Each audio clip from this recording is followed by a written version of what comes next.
Mungkin banyak dari teman-teman yang bercita-cita atau berencana kerja di Jepang, atau sedang bekerja dengan orang Jepang. Kali ini saya akan berbagi mengenai 5 budaya kerja di Jepang atau budaya kerja orang Jepang agar teman-teman bisa sukses bekerja di Jepang atau dengan orang Jepang. Halo, nama saya Sasuke dari Bali Saya Channel. Di channel ini saya berbagi tips-tips mengenai bahasa Jepang, budaya Jepang, dan tips-tips seperti ini. Bagi yang belum, tolong di-subscribe supaya tidak terlewatkan video-video berikutnya. Entah itu baik atau buruk, Jepang memiliki budaya kerja tersendiri yang sangat unik. Ada yang mengatakan budaya kerjanya disiplin luar biasa, dan ada juga yang berpendapat budaya kerja mereka kolot dan berlebihan. Saya sendiri orang Jepang tapi besar di Bali. Setelah lulus kuliah di sini, saya langsung pulang ke Jepang dan bekerja di sana selama 12 tahun. Jadi saya mengalami sendiri proses menyesuaikan diri dengan budaya kerja Jepang. Semoga video ini bisa bermanfaat dan informatif bagi teman-teman yang berencana atau punya cita-cita bekerja di Jepang. Oke, kita langsung ulas 5 budaya kerja di Jepang. Yang pertama adalah sangat ketat dengan waktu.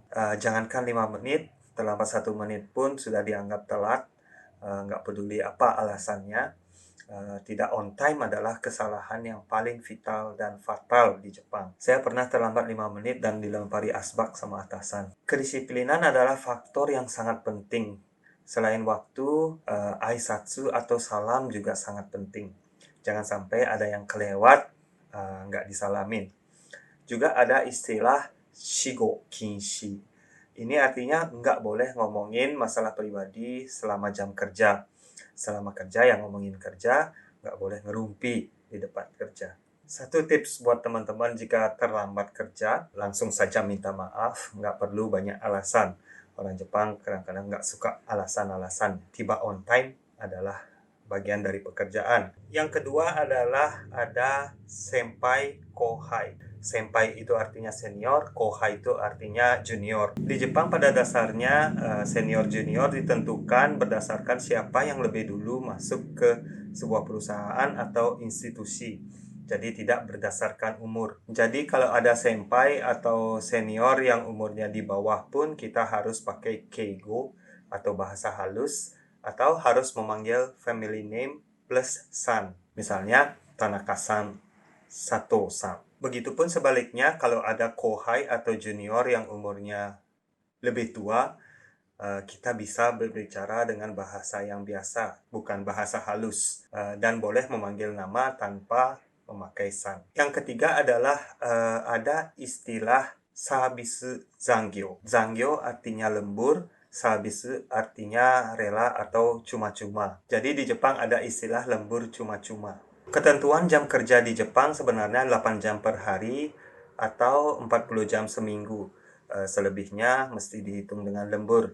Tapi di Jepang seperti ada ketentuan tak tertulis, kayak belum boleh pulang sebelum atasannya pulang.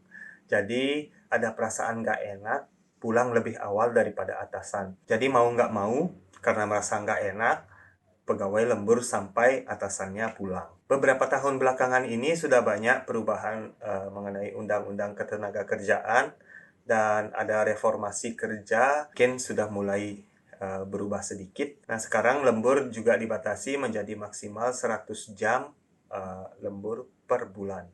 Yang keempat adalah orang Jepang sering disebut punya jiwa seorang ahli. Kalau bahasa Inggrisnya disebut artisan spirit atau craftsmanship. Orang Jepang punya budaya menekuni suatu bidang itu dalam sekali. Contohnya chef di restoran sushi.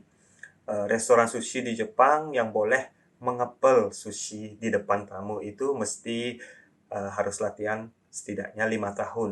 Tahun pertama dimulai dari cuci piring, tahun ketiga baru diperbolehkan megang ikan. Nah, hal seperti itu juga berlaku pada perusahaan atau bidang-bidang yang lain. Nggak bisa baru masuk jeblek langsung kerja, pasti dimulai dengan kerjaan-kerjaan yang kecil-kecil dulu, yang rutin dan yang sama. Kalau pengalaman saya dulu kerja di restoran, saya nggak diizinkan berhadapan dengan tamu, apalagi ngangkat telepon, Pasti dimulai dengan bersihin toilet dulu. Ketika saya minta pekerjaan yang lebih penting ke senior, dia jawab bersihin toilet aja belum becus. Jadi semua mesti step by step dari dasar dulu. Yang terakhir adalah nomikai atau minum bersama. Kerja di Jepang identik dengan acara minum bersama setelah selesai jam kerja.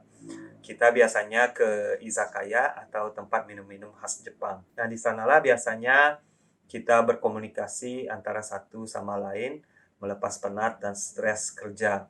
Ada juga istilah bureiko yang artinya menikmati minuman atau makanan tanpa harus memperhatikan atasan atau bawahan. Saya sendiri beruntung karena selama saya kerja di Jepang, atasan atau senior saya baik-baik. Kadang kalau lingkungan kerjanya kurang baik, acara nomikai ini bisa jadi kayak neraka. Misalnya kayak ada unsur paksaan untuk ikut, semua mesti junior atau kohai yang ngatur, mulai dari booking tempat, order makan atau minum, membagikan makanan, pokoknya repot. Begitu kira-kira budaya kerja di Jepang yang agak unik.